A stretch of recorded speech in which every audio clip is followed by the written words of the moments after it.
Hello guys, welcome back again to my channel bersama saya Hansen di sini dan seperti biasanya setiap harinya saya akan buatkan video seputar cryptocurrency. Apa kabar kalian hari ini semuanya? Semoga dalam keadaan yang baik-baik saja. Teman-teman, kita melihat Bitcoin pada akhirnya kembali ngeretest ke area 120.000 dolar sesuai dengan ekspektasi kita di video kemarin. Dan kita bakalan bahas di video hari ini apakah ini sudah saatnya bagi Bitcoin untuk melanjutkan koreksinya dan apakah ada senario lain yang bisa menginvalidasi senario tersebut. Kita bakalan coba cari clue-nya dari segi price action. Per hari ini kita melihat crypto global market cap itu berada di angka 4,05 triliun dolar atau naik sekitar 2,31%. Sedangkan kalau kita melihat top 10 coin sendiri, keadaannya juga dominan berwarna hijau, kenaikannya ranging antara 0, sekian persen hingga belasan persen. Yang menjadi top performer hari ini adalah Solana, kenaikannya 12,72% ke 198 dolar. So, itu adalah outlook sementara dari beberapa top coin yang ada. Sekarang kita langsung aja masuk ke beberapa data dan berita terbaru hari ini. Nah, yang pertama, kita harus tahu teman-teman, tadi malam itu ada data CPI dan juga core CPI yang sudah dirilis dari Amerika Serikat. Data CPI year on year itu keluar sedikit di bawah ekspektasi, karena ekspektasinya adalah kita akan melihat kenaikan dari 2,7 menjadi 2,8. Tapi pada akhirnya, data actualnya adalah 2,7%, artinya stay di angka yang sama.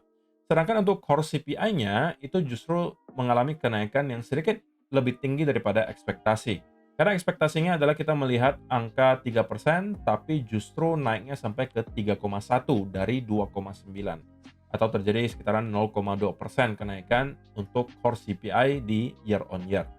Tetapi dengan adanya data yang muncul di sini, kita kemudian melihat CME Group di sini menunjukkan bahwa 94% probabilitasnya di pertengahan bulan September nanti kita bakal melihat the Fed start untuk melakukan pemotongan suku bunga.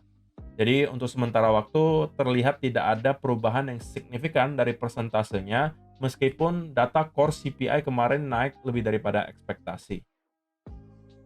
So tentunya teman-teman sampai dengan saat ini berarti mayoritas merasa bahwa bulan September nanti akan menjadi awal di mana The Fed bakalan melakukan pemotongan suku bunga. Dan tidak menutup kemungkinan pertemuan setelah September yaitu adalah bulan Oktober, kita juga akan kembali melihat pemotongan suku bunga berikutnya. Yang kalau kita lihat sekarang itu persentasenya ada di angka 62%. So tentunya kita harus tahu masih akan ada beberapa data yang bakalan dipantau oleh The Fed berikutnya sampai dengan tanggal 17 September nanti sebelum pada akhirnya memutuskan apa yang akan mereka lakukan. Dan sampai dengan saat itu tentunya kita akan masih bisa melihat perubahan yang signifikan dari probabilitas di sini seiring dengan perkembangan data terbaru yang ada. Tapi kalau menurut saya secara pribadi harusnya bulan September kita bakalan start untuk melihat The Fed melakukan pemotongan suku bunga. Oke? Jadi itu adalah hal yang pertama. Yang kedua, berita baik kita kembali lihat dari spot Bitcoin ETF. Karena per hari ini lagi-lagi ada inflow melalui spot Bitcoin ETF-nya BlackRock, yaitu adalah IBIT sebesar 930 Bitcoin. Dan sekarang mereka sudah hold kurang lebih 744.500. Dan yang kemarin kita melihat ada 1.140, kemudian ada 3.000 Bitcoin. Jadi secara overall beberapa trading day terakhir spot Bitcoin ETF itu secara konsisten kembali menghadirkan inflow. Meskipun itu mungkin belum tercermin dari segi harga Bitcoin-nya ya, yang masih stuck di dalam sebuah range, tapi at least kita tahu bahwa sampai dengan saat ini tidak terdapat outflow yang terlalu signifikan, gitu ya. Nah, berikutnya saya akan lakukan update untuk volume eksklusif giveaway dan juga trading competition yang akan berakhir tanggal 15 Agustus ini. Sudah ada 2 orang yang eligible untuk mendapatkan iPhone 16 dan satu yang eligible untuk mendapatkan 1 juta rupiah selain daripada hadiah dari prize pool tentunya.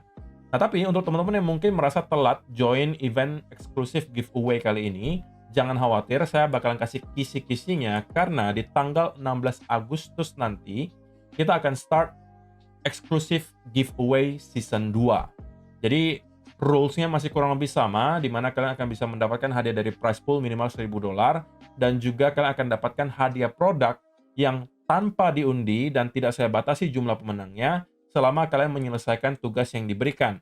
500.000 volume yang kalian hasilkan akan mendapatkan 1 juta rupiah, 1 juta volume kalian akan dapatkan iPad 10, 2 juta volume kalian bisa pilih antara iPhone 16 atau Samsung 25 Plus. 3 juta volume kalian bisa dapatkan MacBook Air M4. 4 juta volume kalian bisa dapatkan iPhone 16 Pro Max 256 atau Samsung J Fold 6 yang bisa kalian pilih salah satunya. Jadi pastikan kalian bersiap dari sekarang supaya ketika nanti eventnya berlangsung di tanggal 16 Agustus, kalian sudah bisa langsung farming volume di Margex. Nah, untuk kalian yang belum punya akunnya, atau kalian pengen tahu step by step untuk ikutan event ini, gampang banget, daftar dulu ke Margex, linknya sudah ada di kolom description. Nanti start, mungkin lebih amannya kalian start di 17 Agustus gitu ya, untuk farming volumenya, atau kalian trade, dan ketika kalian menyelesaikan tugasnya, kalian bisa langsung bawa pulang hadiahnya di akhir event nanti, di tanggal 23 September. Jadi saya berikan waktu yang cukup panjang, kurang lebih 1 bulan lewat seminggu, supaya kalian ya banyak gitu ya, yang bisa mendapatkan hadiah yang saya sediakan, berupa iPad, iPhone, MacBook, kemudian beberapa hadiah produk lainnya yang bisa kalian menangkan dengan sangat mudah gitu ya. Jadi pastikan kalian tidak ketinggalan untuk season keduanya. So, sekarang kita masuk ke chartnya Bitcoin teman-teman, dan kita akan mulai dari 1 hour chart.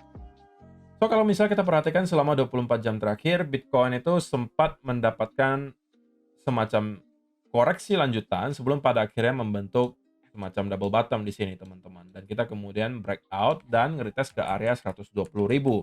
Nah, di video kemarin sudah saya sampaikan bahwa ekspektasi saya secara pribadi adalah kita akan nge-retest dulu ke kurang lebih area 120.000 sebelum pada akhirnya start untuk kembali melanjutkan koreksi. Nah, apakah skenario tersebut kali ini sudah terinvalidasi? Menurut saya tidak, teman-teman. Justru pergerakannya sudah sesuai dengan ekspektasi, yaitu adalah kita push dulu ke kurang lebih area 120 ribuan untuk memancing orang-orang kembali membeli, sekaligus nge-liquid orang-orang yang nge-short terlalu awal, dan baru dari sana kita akan start untuk kembali mendapatkan pullback yang lebih dalam. Kalau misalnya kalian perlu konfirmasi lanjutan, mungkin trendline ini akan bisa membantu ya teman-teman.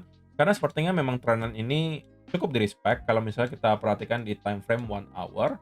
Dan bahkan kita sudah mendapatkan ada mungkin 5-6 touching point. Di mana di setiap touching point tersebut kita selalu mendapatkan ada rebound, rebound, rebound, dan juga rebound. So, ini menunjukkan bahwa area trendline ini sekarang bertindak sebagai semacam support di time frame kecil. Dan kalau misalnya ini sampai jebol, teman-teman, maka ini akan bisa menjadi trigger bagi Bitcoin untuk melanjutkan pullback-nya menuju ke area yang menurut saya akan menjadi area major support berikutnya, yaitu adalah 116.000. Datang dari mana kalimat bahwa 116.000 merupakan area major support? Maka kita bisa lihat di time frame yang besar. Di 4 hour chart dengan sangat jelas kita bisa melihat bahwa area 117 sampai 116 itu sebelumnya merupakan area major support yang sempat berhasil kita breakdown, tapi kemudian kita kembali berhasil reclaim menjadi area support sebelum pada akhirnya kita push ke angka $120.000. So, menurut saya secara pribadi sebenarnya area trendline ini bisa dijadikan sebagai salah satu setup untuk mencari peluang untuk short kalau ternyata kita berhasil untuk breakdown, teman-teman. Tapi kalau misalnya kita tidak berhasil untuk breakdown dan terus mengalami kenaikan dari sini, maka berarti setup kita terinvalidasi. Katakanlah yang kita lihat di sini, kita terus bounce dari trendline-nya dan ujung-ujung justru membentuk yang namanya V-shape recovery misalnya. Maka setup untuk short di sini itu telah terinvalidasi menurut saya.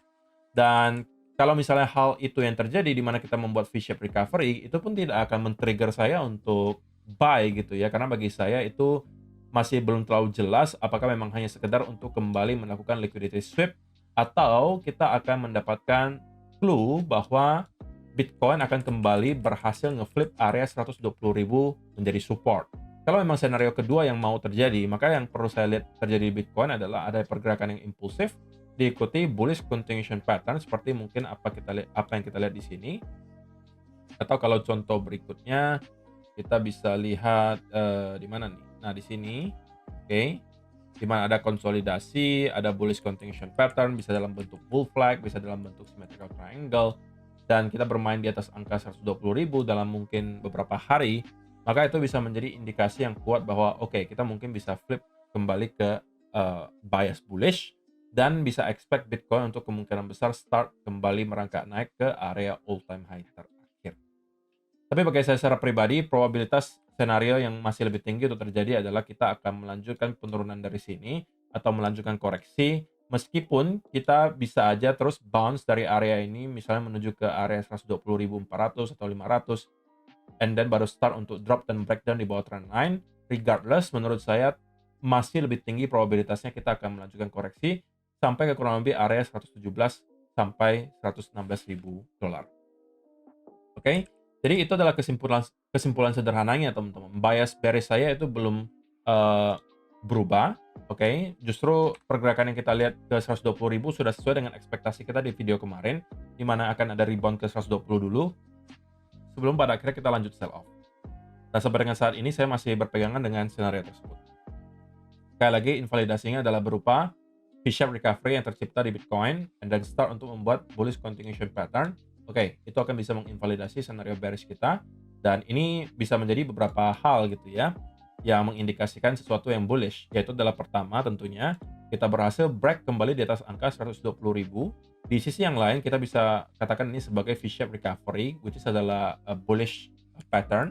Dan juga kalau teman-teman yang lebih senang pattern bernama cup and handle, ini juga bisa kita sebut sebagai cup and handle sebenarnya. Tapi cup and handle-nya itu baru akan tercipta kalau kita mendapatkan konsolidasi setelah adanya V-shaped recovery. Oke? So, saya rasa itu aja sih teman-teman yang perlu saya sampaikan di video hari ini. Semoga bisa bermanfaat untuk kalian semua. Berita-berita terbaru tentunya update-update yang penting yang menurut saya perlu disampaikan, biasanya akan langsung saya sampaikan melalui grup Telegram. Itu akan lebih cepat informasinya. Jadi kalau misalnya teman-teman tertarik untuk mendapatkan info yang lebih cepat, kalian bisa masuk aja ke grup Telegram. Linknya juga sudah ada di kolom description box di bawah tentunya. See you in the next video guys. Bye-bye.